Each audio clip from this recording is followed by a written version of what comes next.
오늘 우리에게 주시는 하나님의 말씀은 에베소서 4장 30절에서 32절 한 목소리로 봉독합니다. 시작. 하나님의 성령을 근심하게 하지마. 그 안에서 너희가 구원의 날까지 인치심을 받았느니라. 너희는 모든 악독과 노함과 분냉과 떠드는 것과 비방하는 것을 모든 악의와 함께 버리고 서로 친절하게 하며 불쌍히 여기며 서로 용서하기를 하나님이 그리스도 안에서 너희를 용서하신 것 같이 하라. 삼위일체 하나님은 전능하신 하나님입니다. 그런데 그러한 하나님도 예수님도 성령님도 염려하시고 근심하시고 눈물을 흘리시며 탄식하실 때가 있습니다. 마가복음 3장 5절 말씀에 보니까 완악한 사람들, 깨달음이 없는 사람들, 회개할 줄 모르는 강팍한 마음을 가진 사람들을 봤을 때 예수님은 탄식하셨습니다. 마가복음 8장 12절 말씀에 보면 교회는 다니지만 하나님의 말씀을 제대로 믿지 않고 눈앞에 보이는 기사와 이적만 쫓아다니고 잘못된 바리새인들의 모습을 봤을 때 예수님은 또 깊이 탄식하셨다 기록하고 있습니다.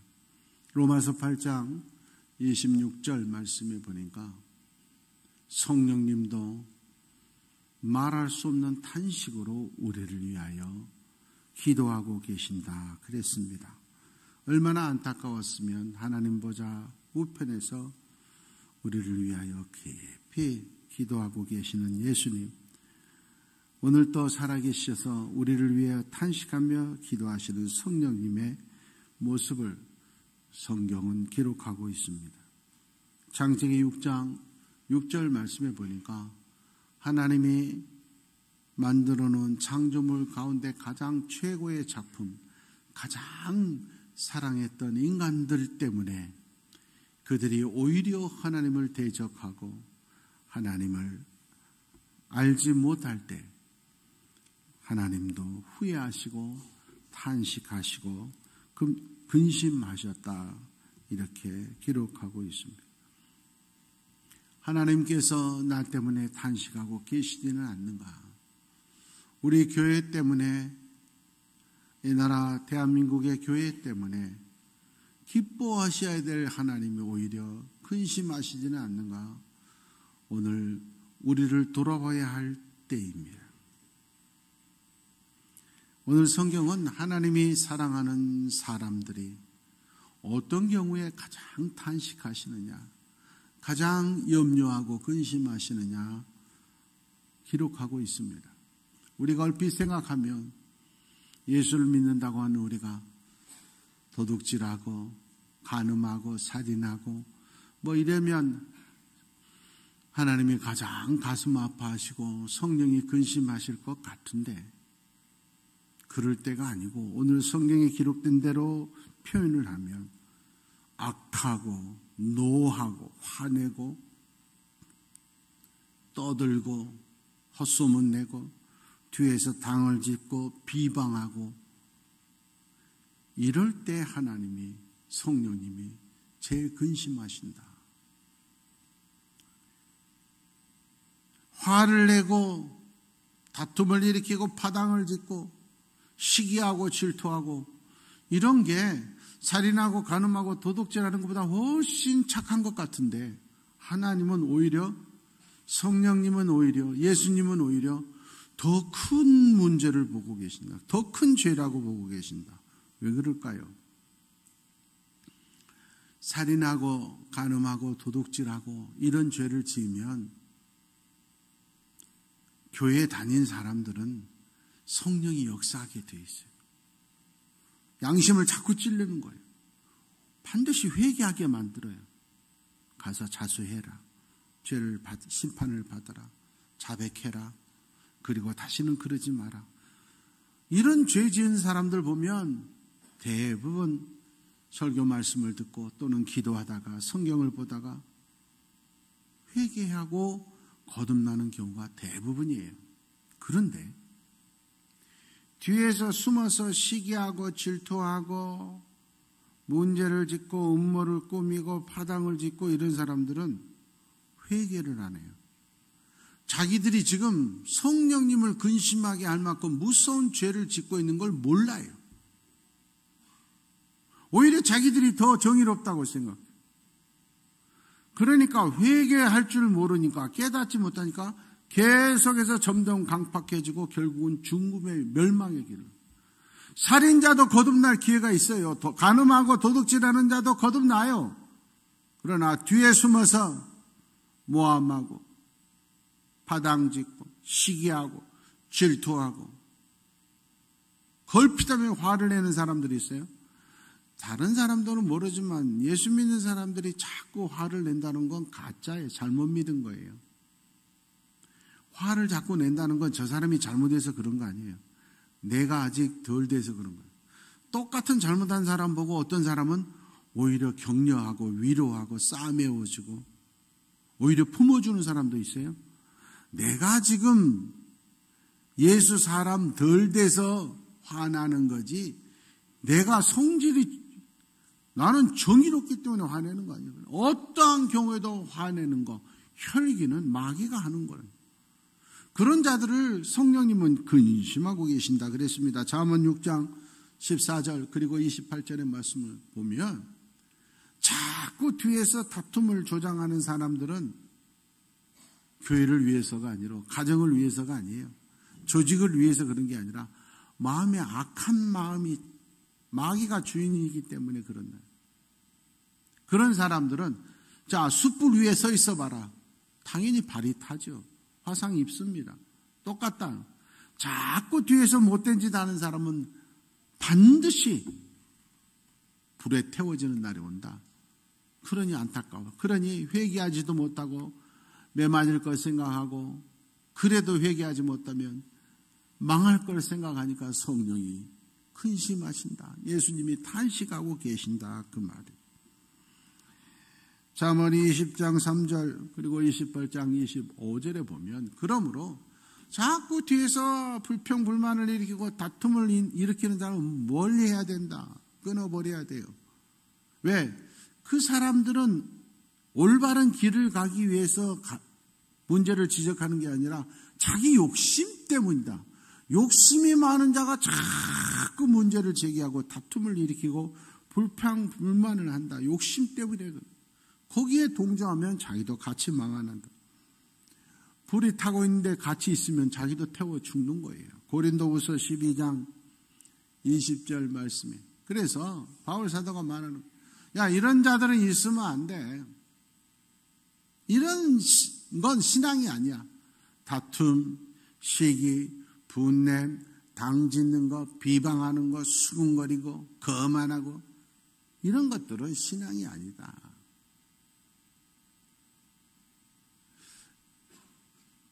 명곡이어서 그런지 발전이 안 돼서 그런지 제가 아동부, 유년부 때 그때 불렀던 노래가 미움, 다툼, 시기, 질투 버리고 우리 서로 사랑해. 요즘도 그 노래가 있더라고. 얼마나 명곡이. 잘 들으세요. 살인, 도둑질, 간음 이런 게 아니라 미움, 다툼, 시기, 질투하면 사랑하고 반대다. 그 말. 기독교의 핵심인 하나님은 사랑이심이라. 미움, 다툼, 시기, 질투하는 사람은 사랑할 수 없어. 사랑이신 하나님께 가까이 갈 수 없어. 그런 거 버리고 사랑해라. 사랑과 반대가 뭐냐? 미움, 다툼, 시기, 질투라니. 살인, 도둑질, 간음이 아니라니. 성경에 똑같이 나쁜 죄로 쓰였는데 우리는 미워하고 시기하고 질투하는 건 표 안 나니까, 안 들키니까 하나님은 다 보고 계시고 울고 계신다 그 말이에요. 예수님은 보고 계시고 탄식하고 계신다. 예수 안 믿는 사람은 표현만 안 하면 돼요. 행동으로, 미워해도 행동으로 안 옮기면 예수 안 믿는 사람은 상관없지만 적어도 예수 믿는 너희는, 내 백성들은 그건 살인, 도둑질, 간음하고 똑같은 죄다. 오히려 더 무서운 죄다. 회개할 줄 모르니까. 명심하셔야 돼요. 그런데 오늘 한국 교회가 어떻습니까? 예수 안 믿는 사람보다 더 다퉈요. 더 서로 시기하고 질투하고 그러는 거예요.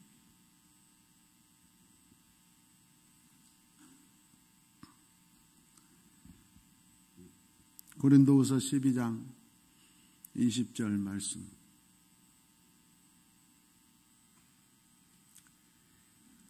아무것도 아닌 것 같아도 싸우는 곳에는 마귀가 불같이 역사해요. 아무것도 아닌 것 같아도 남몰래 시기하고 질투하면 불같이 내가 영성이 떨어져요. 내가 남을 비판하고 거짓말하고 뒤에서 막 하는 게 아무것도 아니지만 쓸데없이 커피숍에서 그런 얘기하고 있는 동안 내 안에 성령은 자꾸 약화된다는 거예요. 디모데전서 2장 8절 말씀입니다. 그래서 우리의 기도가 거룩한 기도가 되기 위해서는 화내지 말고 다투지 말아야 된다. 화내고 다투는 사람의 기도는 거룩해지지 않아요. 하나님이 응답해 주지 않아요. 그래서 예수님이 말씀하셨어요. 너희가 서로 싸우고 있으면 헌금 가지고 예배 드리러 와도 소용없어. 가서 화해하고 예배 드리러 와라. 성경이 그러기. 오늘날 한국교회는 서로 싸우고 있으면서 대연하게 아무 일도 아닌 것처럼 예배 드려요. 하나님이 그런 예배 받지 않는다. 문제는 성령님이 사랑하는 자들 너무 안타까워서 매맞지 않도록 고통당하지 않도록 예수님은 기도하시고 성령님도 간구하시는데 그래도 회개하지 못하고 그래도 자기 생각대로 그들과 함께하며 뒤에서 시기하고 질투하고 그런 자들은 성령님이 근심하시다가 떠난다는 거라. 사울이 하나님의 뜻대로 하지 않자 성령이 근심하시고 하나님이 근심하시고 몇 번이나 선지자들을 통해서 말해도 깨닫지 못하니까 성경은 성령이 사울에게서 떠나갔다. 버림받아. 성령이 떠난 거 떠나면 떠나는 거고 그게 뭐 얼마나 특별한 일이냐. 성령이 떠나자 자기 세 아들과 같이 같은 날 죽었다는 거, 죽임당했다는 걸 아셔야 돼요. 하나님은 무서우신 하나님, 하나님은 살아계신 하나님. 성령이 나에게서 떠나시기 전에 회개하고 성령을 근심하게 하는 자가 아니라 기쁘게 하는 자가 되기를 원합니다. 성령님을 근심하게 하지 않고 기쁘게 하는 사람은 어떤 사람이냐? 오늘 성경은 이렇게 말합니다. 세 가지로 말합니다. 첫째, 친절하라. 친절해야 돼. 성공한 사람들의 습관, 책, 그 중에 두 가지가 성공한 사람들은, 성공한 사업가들은 친절하고 겸손해. 그러니까 사업하면서 자기가 하고 싶은 대로 퉁퉁거리고 교만하면 절대 성공 못하는 거죠. 성공할 수가 없어. 최고 잘 되는 게 자기 벌어서 그냥 먹고 사는 정도. 축복이 없어요. 여러분 중요한 거예요. 뭐 좁은 지역에서 뭐 특별히 잘못됐다 그런 뜻이 아니라 우리 여천에도 기독교 서점이 있고 여수에도 서점이 있어요. 제가 아마 여수에 있는 뭐 순천까지 다 합해도 제가 제일 책을 많이 사는 사람. 또 교회에서 팔아주는 게 얼마나 많아요. 그 서점에 갔는데 나를 모르더라고. 또 나를 모르더라도 어디서 오셨어요? 뭐 목사님이세요? 장로님이세요? 뭐 이래야 되잖아. 소 닭 보듯이 쳐다보더라고. 책을 고르든지 말든지 한 두세 번 갔는데 다 몰라. 그래서 여수 갔더니 아이고 친정아버지 만난 것처럼 죽은 서방님 살아 돌아온 것처럼 어머 목사님 여천께 막 칭찬을 하고 막 목사님 너무너무 은혜스러워요. 제가 막 목사님 유튜브 하는데 안 넘어가겠냐고 제가. 그래서 가까운 데 놓고 거기서 사줘 내가. 안 그러겠어요 여러분 같으면? 어떤 우리 성도들이 우리 가게에 성도들이 안 온다고. 제가 가보니까 친절하지가 않아. 음식이 맛이 없어. 가겠냐고 아무리 교인 집이라고. 한두 번이지.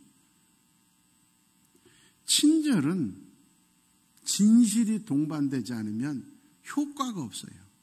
우리 교회에 많은 부서가 있지만 안내위원들이 대단히 중요한 게 진심으로 환영하는 마음을. 나 안내 언제 끝나나. 이런 사람들이 안내위원 하면 안 돼. 알아. 우리 교회 오는 사람들 다 안다니까. 제가 몇 번 얘기했지만은 제가 우리 성도들 집에 가면 강아지들이 나한테 안 와요.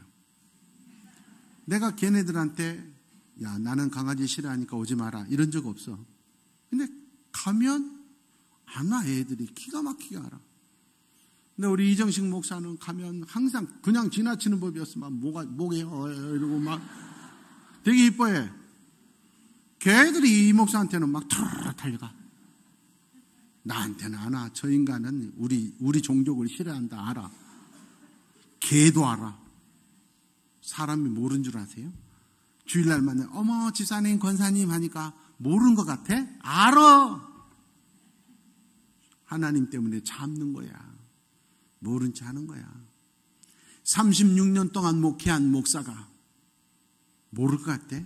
알아. 아이고 저 권사 섭섭하게 들었네. 또 뭐 삐쳤네. 요즘 신앙생활 참 안 하고 있네. 다 알아. 여러분 명심하셔야 돼. 거짓으로 신앙생활하고 거짓으로 사람을 만나면 친절한 게 아니야. 성경에서 친절하라 그 말은 진심으로 대하라. 그래야 성령님이 기뻐하시고 그래야 진짜 예수 믿는 사람들. 예수 믿는 사람들이 막 겉으로만 할렐루야. 속에는 하나도 할렐루야가 없어. 진정성이라고 하는 일도 없어. 그러면 안 된다. 두 번째, 불쌍히 여겨라. 여러분 명심하십시오. 똑같은 잘못을 저질렀는데 아유 저 인간 저럴 줄 알았어 이런 사람이 있는가 하면 또 무슨 사정이 있겠지. 그럴 수도 있지. 왜 저랬을까.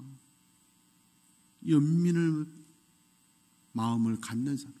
예수 믿는 사람들은 어떤 마음을 가져야 되냐고요.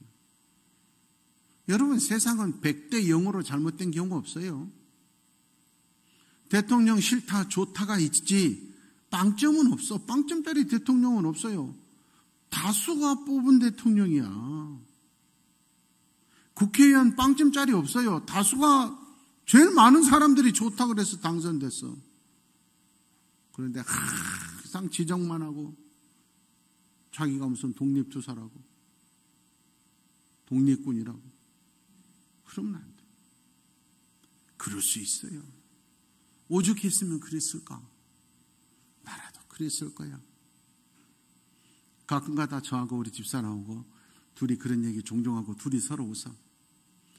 당신과 내가 목사가 되고 사모가 되기 천만다행이지. 만약 당신이랑 나랑 목사가 안 됐으면 우리 교회 목사 힘들었을 거야. 종종 그런 얘기해. 왜? 둘 다 아버지 목사를 먼저 생각해서 담임 목사 우리 아버지는 그랬는데 왜 그래요? 이런 생각이 들 거라고. 장로였으면. 제가 우리 집사람한테 그러니까 우리 집사람은 일도 예능이 안 되고 다큐거든. 모든 건 영적으로. 그래서 내가 당신 장로였으면 그 교회 목사님 얼마나 힘들었을까. 나도 인정해요. 자기도 인정해.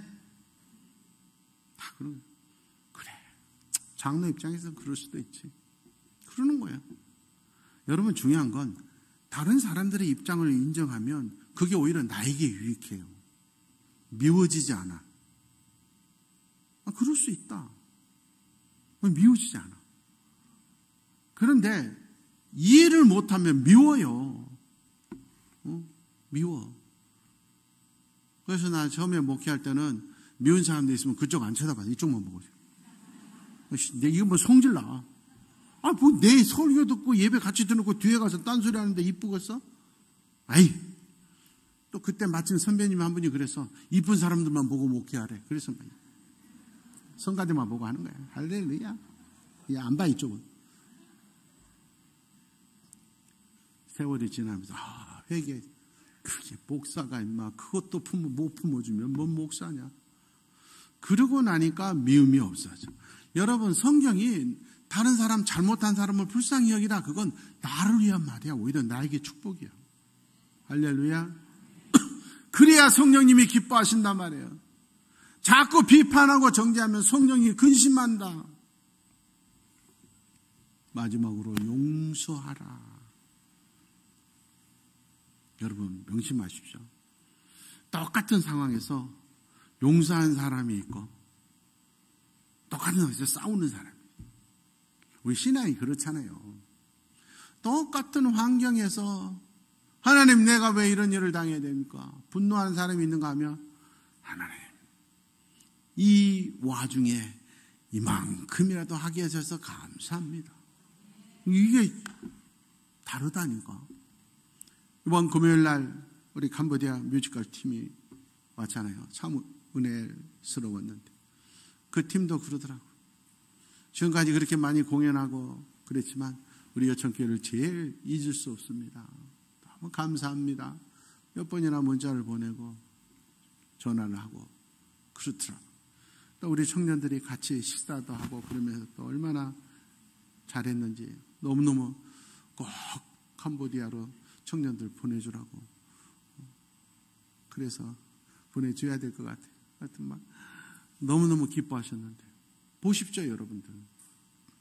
자막이 다 띄워졌었잖아.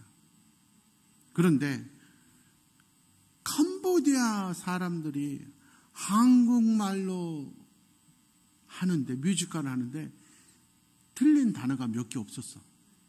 여러분 그거 녹음된 거 아니에요. 다 마이크 대고 여기 붙인 마이크 대고 직접 한 거예요. 그 많은 대사를 거의 안 돼. 여러분이 캄보디아 말 배워가지고 그 정도 하려면 몇 년 걸릴 것 같아? 대단하잖아요.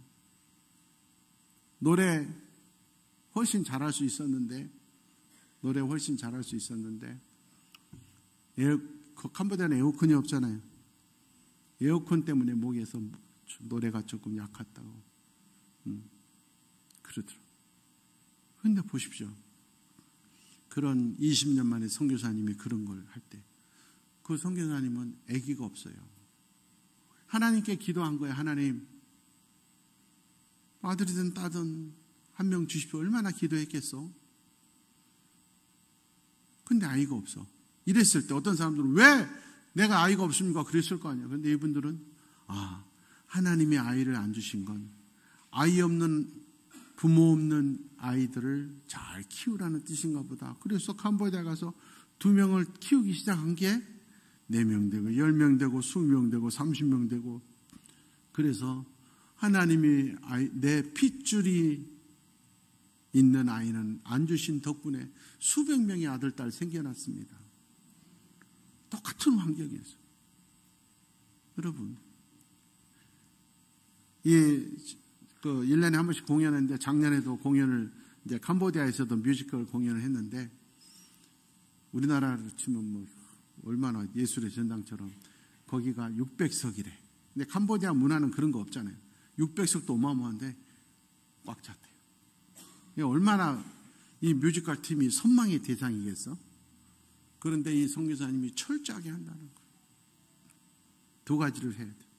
그 뮤지컬 TV에 들어가려면 첫째, 불교 나라에서 성경 시험 봐가지고 합격해야 돼. 아이들이. 2번째, 1년 시험 보기, 뮤지컬 팀의 시험 보기 1년 전부터 새벽 기도 하루도 안 빠져야 돼. 그래야 되는 거. 그렇게 키워놓고 좀 전 세계 다니면서 하나님의 영광을 나타내는 거예요. 쓰임받는. 똑같이 아이 만나 똑같은 불교 국가에 가서 어려운 환경 속에서도 어떤 사람들은 아름다운 축복의 꽃을 피우는 마찬가지예요. 저 사람 절대 용서할 수 없다. 그게 답이 아니에요. 답이. 하나님이 우리에게 원하시는 건 뭐냐? 야, 용서할 만하면 용서하고 용서하지 못할 사람은 용서하지 마라. 저 사람이 잘못했다고 해야 용서해라. 그런 말 없어요, 성경에. 베드로가 예수님을 찾아갑니다. 예수님, 하루에 7번 정도 용서하면 대단한 거죠. 그 정도 할까요? 예수님이 70번씩 7번이라도 해라. 하루에 490번이라도 용서해라. 우리가 해야 될 일은 용서예요. 잘 들으세요. 하나님이 당신의 백성들에게 주신 최고의 선물, 가장 강력한 무기는 용서할 수 있는 마음이다. 내가 용서할 수 있는 마음이 있다는 것이 그게 신앙이고 그게 영권이라니까. 무슨 성령 충만하다고 해서 무슨 이상한 현상을 일으키고 병 고치고 이것만이 아니고 진정한 성령의 역사는 용서할 수 있는 넓은 마음을 가진 것. 이게 성령 충만해서 친절하게 남을 잘 불쌍히 여기고 용서하는 것이 그게 성령의 사람의 모습이다. 그럴 때 성령님이 근심하는 것이 아니라 기뻐하시는 참된 예수 제자다. 우리 여천교회 성도들이 이런 모습이기를 원합니다. 느헤미야 9장 17절 말씀에 보면 하나님은 어떤 하나님이냐? 하나님은 용서하시는 하나님. 그럼 하나님 믿는 우리도 어떻게 해야 되느냐? 예수 안 믿는 사람보다 더 용서해. 제가 여전도의 연합 집회나 뭐 이런 데 가면 항상 하는 말, 여러분 남편 마음에 쏙 든다 그런 사람 손 들어보세요. 몇 명 없어? 그러면 마음에 안 들면 어떻게 하다? 내일 당장 이혼을 해야 되겠다. 손 들어보세요. 또 몇 명 없어? 그럼 어떻게 살아? 대부분 어쩔 수 없죠 뭐. 마지 못했죠 뭐. 아니죠 뭐. 그런 우정으로 사는 거죠 뭐. 다 이래. 얼마나 불쌍한 일이야. 부부가 사랑하며 살아야 돼. 그러려면 어떻게 해야 되나? 용서해야 된다. 용서. 남편이라는 인간으로 원래 거짓말을 잘한다. 친구 아버지 서너 번씩 돌아가시게 만들어. 상갓집 갔다 왔다. 그 친구 아버지 돌아가셔서 상갓집 그거 써놓으면 아마 여러 번 겹칠걸. 그래도 알면서도 속아줘야 그게 안 해요. 여러분 자식들 아무리 용서해도 분노하지 않잖아. 근데 남편은 최고 몇 번까지, 최고가 3번 이상이면 아웃이야. 남편이 그 이쁜 내 새끼 낳아준 사람이요. 용서해줘야 돼. 용서해야지. 잘못. 용서해주고 용서해주고. 이사야 55장 7절 말씀입니다. 하나님 앞에 회개하고 돌아와야 됩니다. 아무리 무서운 죄를 져도 돌아오면 용서받을 수 있습니다. 그러나 깨닫지 못하고 회개하지 못하면 용서받지 못해요. 명심하셔야 돼요. 나는 성령이 근심하는 사람인가? 기뻐하는 사람인가? 마태복음 6장 14절 15절 말씀에 보면 너희가 다른 사람들 용서하는 만큼 하나님도 용서하시. 용서하지 않아? 하나님도 용서하지 않아. 누가복음 6장 37절 말씀입니다. 비판하고 정죄하지 마. 다 똑같은 죄인이야. 아니 너희 죄가 더 클 수 있죠. 용서하고 살아라. 오래전에 어떤 권사님이 그런 얘기해서 웃었는데 천국 가니까 남자들이 다 가슴에다 꽃을 꽂고 다니다. 어떤 사람은 한 송이, 두 송이, 세 송이, 네 송이. 저게 뭐냐 그랬더니 바람 피운 숫자만큼 꽃을 끼고 다닌대. 그래서 우리 남편은 꽃이 없겠지. 그래서 남편을 찾아가서 봤더니 안개꽃을 다 내가 더 나빠. 내가 더 문제야. 남 탓할 거 없어. 그러니까 용서하라는 거야. 우리가 누가복음 11장 4절에 주기도문 항상 하잖아요. 주기도문. 하나님, 주기도문 할 때마다 우리가 다른 사람 죄 용서해 준 것처럼 우리 죄 용서해 주십시오. 그래놓고 왜 용서 안 해? 세상 사람들은 용서 못해도 우리는 용서해 줘야 된다니까. 하나님께 맡기고. 골로새서 3장 13절 말씀. 그러므로 성도들의 모임은, 교회는 서로 용서해야 돼. 서로. 용서가 안 되냐? 그러면 하나님이 나를 용서해 준 걸 생각해 보라. 여러분, 지난 세월 우리가 잘못했을 때마다 하나님의 손 이거 한 대씩만 때렸다고 하면 지금 손 남아있는 사람 없을걸? 용서해 주신 은혜로 살잖아. 교회는 용서하는 사람의 모임이 돼야 되는 거야. 철이 없었습니다. 나밖에 몰랐습니다. 나라와 민족에 대한 생각이 전혀 없었습니다. 그런 저에게 40년 전에 인생의 전환기가 생겼습니다. 나라를 생각하고 민족을 생각하게 된 사람으로 변화된 계기가 된 건 한 권의 책이었습니다. 함석헌 선생이 쓴 뜻으로 본 한국 역사라는 책을 접하게 됐습니다. 그 책을 읽으면서 민족과 역사, 나라를 생각하게 돼서 최루탄 맞으면서 데모도 하고 민주 외치기도 하고 사람들에게 나라가 이래서는 안 된다. 우리 민족이 깨어나야 된다. 제 인생의 전환점이 됐던 책이죠. 그 함석헌 선생의 뜻으로 본 한국 역사 서문에 이런 글이 있습니다. 글 쓰다 말고 붓을 놓고 눈물을 닦지 않으면 안 되는 역사 가진 민족. 눈물을 닦으면서도 쓰지 않으면 안 되는 역사.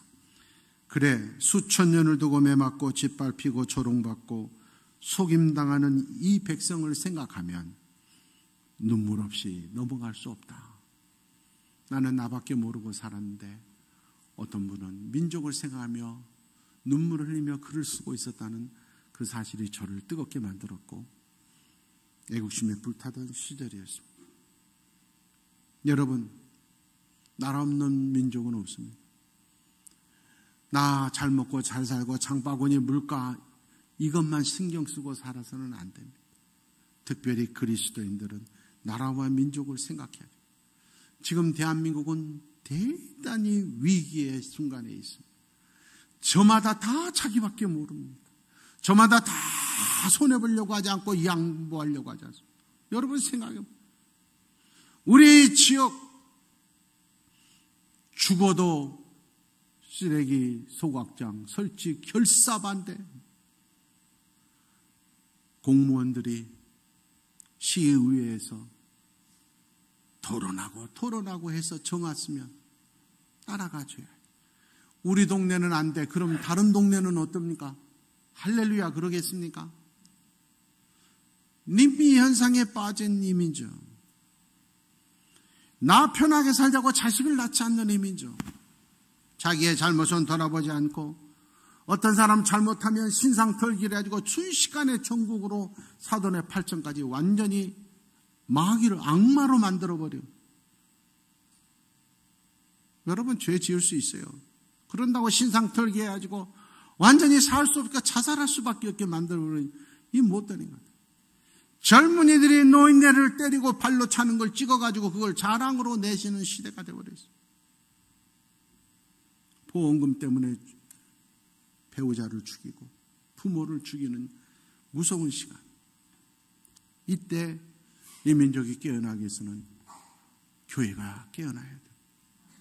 여러분, 수천 년 동안 5천 년 역사에 불교가 유교가 지배했을 때 우리나라는 세계 최빈국이었어요.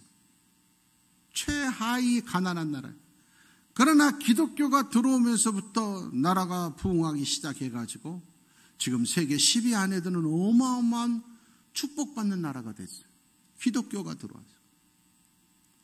기독교 국가도 하나님이 보호하사 우리나라만 세. 이런 가사 있는 국가 없어요. 기독교 국가도. 근데 우리나라는 기독교인들이 근대에 나라를 세웠기 때문에 애국가에 하나님이 보호하사 우리나라만 세. 다른 종교에서 무슨 하나님이냐 시비를 이의를 제기해가지고 하느님으로 바꿨지만 처음에는 하나님이었어요. 왜? 기독교인들이 작사작곡했기 때문에. 그 말은 뭐냐? 이 대한민국은 하나님과 함께 가야 되고 하나님 잘 믿어야 부흥해요.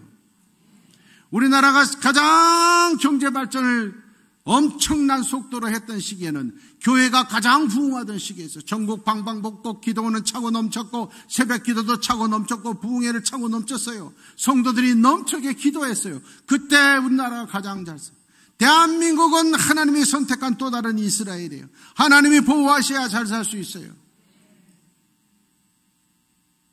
그 하나님과 지금 정치인들이 공무원들이 멀어지고 있어요. 오히려 기독교를 핍박하고 있어요. 얼마나 안타깝습니다. 이 새로운 대한민국을 시작하는 첫 국회에서 이 불교 국가에서 유교 국가에서 국회를 대한민국에 시작한 첫 시간에 장로인 국회의원이 기도하고 시작한 나라예요. 그러므로 하나님의 인도하심과 기도가 있어야만 되는 나라예요. 그러려면 교회가 가장 앞장서야 되는데 교회가 가장 앞장서기 위해서는 어떻게 해야 되겠어요? 성령님이 근심하는 성도들은 많아야 의미가 없다 그 말. 성령님이 기뻐하시는 성도들이 있어야 교회가 살아나고 나라와 민족이 사는 줄 믿습니다. 하나님이 기뻐하시는 성도는 진실한 친절한 남을 불쌍히 여기고 허물을 덮어주고 용서할 줄 아는 사람이지.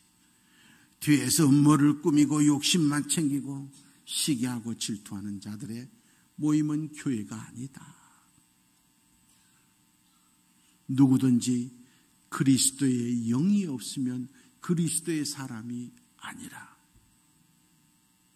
교회 왔다 갔다만 하는 사람으로 머물지 마시고 성령으로 거듭나고 성령 충만한 성령님이 기뻐하시는 우리 교회가 되어서 이 나라의 민족을 다시 한번 살리는 가장 선두의 모범적인 교회가 되기를 축원합니다. 하나님 감사합니다. 우리 여천교회의 모든 성도들 성령을 근심하게 하는 자들은 회개하게 하여 주시고 거듭나게 하여 주시옵소서. 우리 여천교회 모든 성도들은 성령님을 기쁘시게 하는 성도들 되게 하여 주시옵소서. 예수님의 이름으로 기도하옵나이다.